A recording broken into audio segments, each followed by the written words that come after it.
Bossy from Bossy Motorsport again, and I'm with Lockie from Copperhead Restorations, and the work on the Mustang goes on, and things aren't always as they seem. What we thought was a fairly rust-free area in the plenum area the other day, we found it's not quite so. Let's have a look.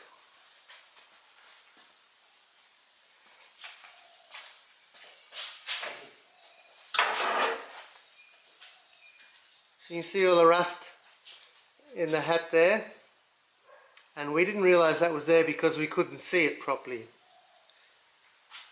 So we've gained access by trimming the corner on the actual plenum chamber there. Yep. And that gives us direct access on the corner without actually going into this area and having to cut this and spoil this up. Yeah, yeah. So we cut it across here.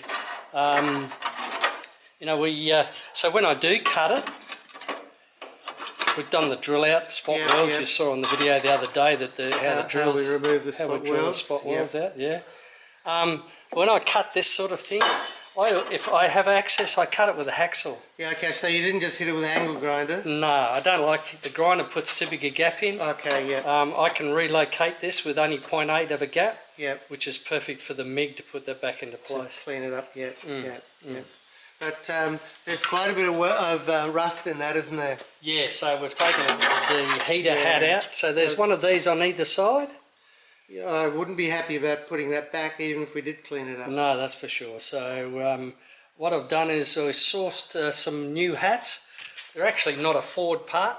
It must be hard to get in Harvey Bay. Yeah, it's a hat that came from Bunnings that's suited for range hoods. So putting range hoods over stoves. What it is. Yeah, that's yeah. What it is. I noticed it's pretty heavy material. Yeah, it's quite good. I was very surprised. $25 each. Yeah. And they fit perfect. So now you won't be able to weld that in, will you? No. So the idea of, and it's not really necessary for it to be welded in because there's no structural strength to it. Yeah. It's only to stop the water from running into the chamber there. The heater chamber. Yeah, yeah. So we'll glue those back in with body glue or Sikaflex. Sikaflex, yep. And once that's all done, it'll be nicely sealed and undercoated and have enough height there to stop the water from running to the heater cavity, and then we'll just weld the corner piece back in again. So that's also given me access to actually get right up under here.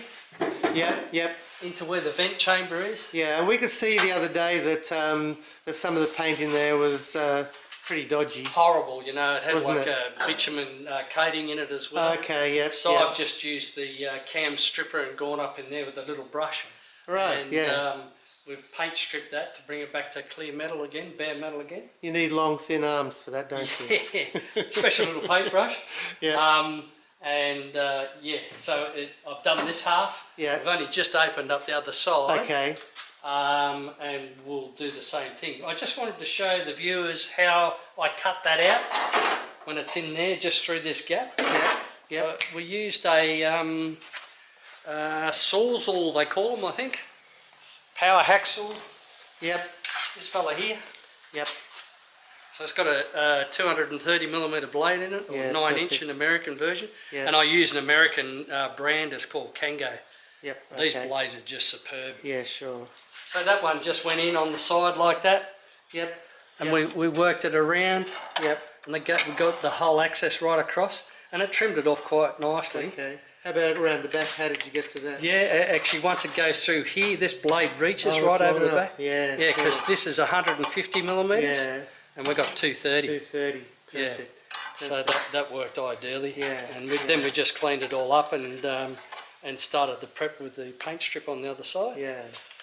And we're back in action. So so Lockie, that's a bit of a trap there, isn't it? We thought it was all okay. Yeah. And I think it's something that viewers need to be really careful about. That whilst it might look okay on first look, we have to be really, really thorough to make sure we get rid of the rust. Otherwise, this resto that is starting to add up in dollars is going to be worthless if we don't do it properly. The last thing we want to see is stuff bleeding out, 2 years down the track. You can hide a myriad of things with filler and really good undercoats that they produce these days, and then the nice paint over the top. And I'm a stickler for not taking shortcuts. Rang the customer, apologised to him that we'd missed it, Yeah. and he's fine with it and very happy that we actually caught up with I it. bet he is, absolutely. And we didn't yeah. didn't skip over it and then end up with a problem with it. You Yeah. know. Not too far down the track. Sometimes it only takes 6 months. Yeah, that's right. But that allows us access to actually rust-proof this completely as well. Yep. And we'll do that before we seal it back off again. And of course it'll be weld-through primer used on it as well. I just wanted to show the viewers also that they may have looked at the job on this section here. Yep. And thought that it was just bare metal we were putting back in. Yeah. But the primer that we use, the weld-proof primer that we use, is zinc silver from Drymark. Okay, yep. And it's silver, so it looks like metal when you're putting it back together. Sure. Yeah. And that's what this whole... And as you say, it's a weld-through primer. Yeah.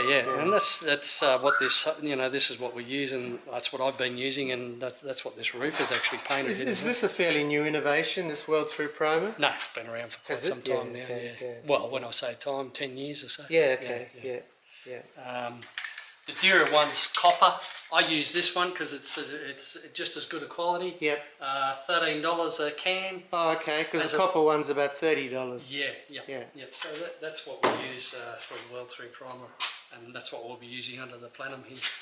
So yeah, that's a take on a mistake that I've made, and I put my hand up. Okay, it was my fault. Shoot me.